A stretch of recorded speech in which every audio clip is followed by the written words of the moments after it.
I'm here with Mari Smith, and Mari, you are considered to be one of the biggest Facebook experts in the world, and I am so grateful to have this chance because actually much of what I learned from Facebook when I was first getting onto Facebook, I learned from Mari. So you've touched a lot of lives. Thank you. And you have a new book as well, or a new magazine? I do. Yes? I do, yes. So tell me about that. Well, the book is called The New Relationship Marketing. It's how to build a large, loyal, and profitable network using the social web, which includes Facebook and Twitter and Google Plus and LinkedIn, but also offline networking. Really blending in, meeting people in person as we're doing today, and integrating that back online and seeing how you can really enhance your relationships. That's brilliant, because so many people just get trapped in sitting behind their computer, and really this is all just a vehicle to create relationships, and relationships happen in the real world. It's true, yes, exactly. And then the magazine you mentioned is called Facebook and Business, and there's actually a series of 4. There's one for Twitter and Google and LinkedIn. Very honored to be the executive editor for the Facebook and Business one.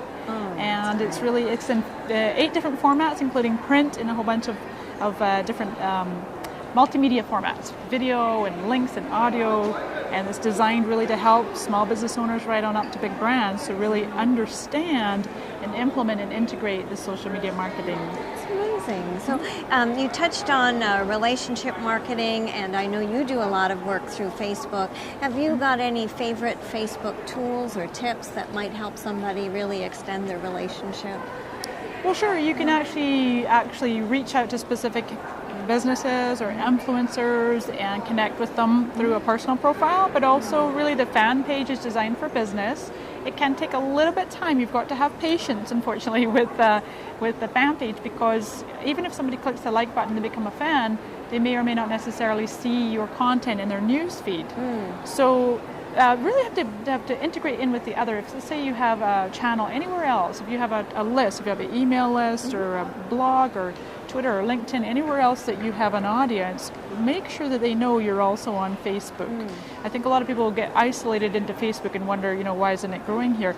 But it's really a combination of sharing good quality, relevant content and bringing calls to action to the space, like saying, what do you think? Share your thoughts. If you like this, click the share button and share with your friends. Especially now, you don't have to be a fan in order to actually even interact with the content. Plus, a quick tip for you is that the posts that you make manually on the fan page will actually get more visibility. They actually get more points, if you will. There's a whole formula that Facebook does, and so they're more likely to be seen in the newsfeed versus if someone uses a third-party app and puts it all on autopilot and wonders why their posts aren't getting many comments or likes, because quite possibly not too many people are seeing it.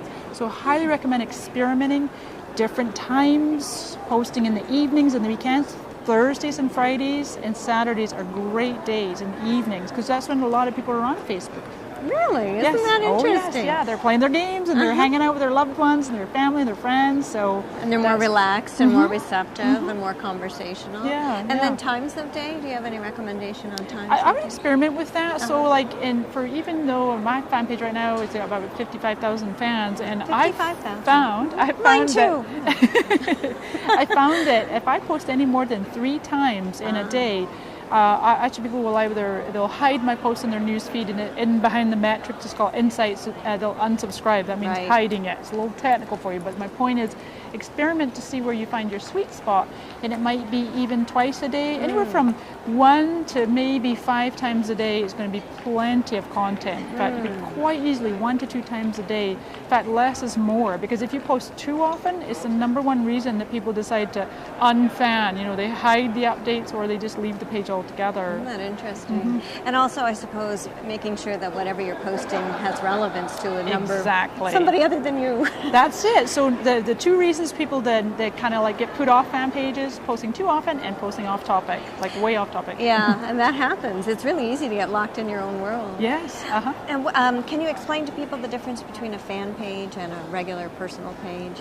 Actually, what's interesting is just recently Facebook turned on this new subscribe button, and they're now got a lot of similarities. So you got the personal profile, but it could actually be quite public, because anything that you post to your personal profile, there's a little thing called audience selector. So let's say you share it to public, and you've enabled, you need to actually proactively enable your subscribe button. You don't have to do that, it's optional. But as a marketer, I recommend it. So then you can actually have 2 channels. Now you've got your subscribe button, you've got people subscribing, but then you've also got your fan page. The big difference with the fan page though is that the content's getting indexed on Google. It's predominantly designed. It's where Facebook are saying, come here and do business. They're not saying use your personal profile for business. But many people do, and especially now that they've designed this profile to be used for, as they call it, public figures. But many people are public figures. So. And it's helpful, I guess, for SEO as well, right? It's just another great way of getting eyeballs on your brand. Yeah, and there's a whole, there's plugins. So there's a thing called the Facebook Comments plugin. I don't use it on my blog, but I like to use it on sales pages or registrations, squeeze pages as they're called. Pop in the comments plugin, and comments made on the Facebook comments plugin are indexed on Google now too. Isn't that brilliant? Get more SEO. That's great, and just more people. And isn't there something too where comments they'll be shared on other people's pages? That's right. It's exactly how it works. Yeah, exactly. So they can choose to post as their personal profile, and that immediately goes over to their profile, or they can choose to post as their page, and that goes to their page, and then the thread follows. I love how the thread trails wherever the posts are, the comments tentacles moving out. That's true. It's right. Wonderful, isn't it? Uh-huh. That's great. Yeah. Anything else you'd like to share? Well, where people can catch up with you, maybe? No, my Facebook page is facebook.com/Mari Smith. They can also go to marismith.com, and that's also my Twitter ID, and I'm on Google+. I'm active over there too. So. Everything you need to know about Facebook, you can definitely learn from Mari Smith. Mari, thank you so much my for pleasure. joining me. It's been wonderful. Thanks, Susan. Thank you.